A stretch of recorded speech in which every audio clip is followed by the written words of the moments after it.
ছেলে ডাকছে রেশমি রেশমি। না না তুই না তুই আরে না রে রাখ না আসছে আসছে আসছে আসছে আসছে আসছে সবার জন্য। আর এটা হচ্ছে একটা স্পেশাল পুরস্কার, সান্ত্বনা বলবো না, বলছে উনি আমাদের পার্টিতে এসে আজকে এই পার্টির চাঁদ লাগিয়ে দিয়েছে, তাই এই স্পেশাল পুরস্কারটা আমি তুলে দিচ্ছি আমাদের সবচেয়ে প্রিয় মমতা দির হাতে।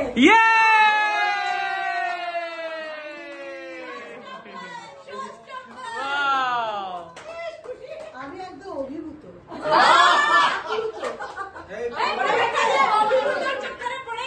আমার কোনো ক্ষমতা নেই, কিন্তু এরা আমাকে অভাবনীয় একটা পদে আমি একদম আচ্ছা এই পদগুলো বেঁচেছে, এগুলো কি করে পরে